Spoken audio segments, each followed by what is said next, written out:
Towers are mainly made for left and right. And మరి సెంటర్కి అంటే ఇది కూడా చాలా ఇంపార్టెంట్.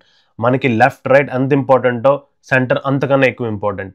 ఎందుకు అంటే డైలాగ్స్ కానీ వోకల్స్ కానీ మనకి సెంటర్ స్పీకరే ఎక్కువగా ప్రొడ్యూస్ చేస్తుంది. సో మీరు లెఫ్ట్ అండ్ రైట్ ఎంత స్ట్రాంగ్గా తీసుకున్నారో సెంటర్ కూడా మీరు అంతే స్ట్రాంగ్గా తీసుకోవాలి. ప్రతి బ్రాండ్లో టవర్స్ ఎలా డిఫరెంట్గా ఉంటుంది, సెంటర్ కూడా చాలా different. Centre speaker main focus మొత్తం డైలాగ్ డెలివరీ మీద ఉంటుంది. లెఫ్ట్ అండ్ రైట్ బేస్ని హ్యాండిల్ చేసుకుంటాయి. సెంటర్ నుంచి మాత్రం బేస్ని మనం ఎక్స్పెక్ట్ చేయకూడదు. సో అందరికీ ఒక ఐడియా వచ్చి ఉంటుంది అసలు బుక్ షెల్ఫ్ స్పీకర్స్ అంటే ఏంటి, అసలు మనం ఎక్కడ యూజ్ చేయాలి, టవర్స్ అంటే ఏంటి, టవర్స్ ఎక్కడ యూజ్ చేయాలి, అసలు సెంటర్ వల్ల యూజ్ అంటే మనం తెలుసుకున్నాం.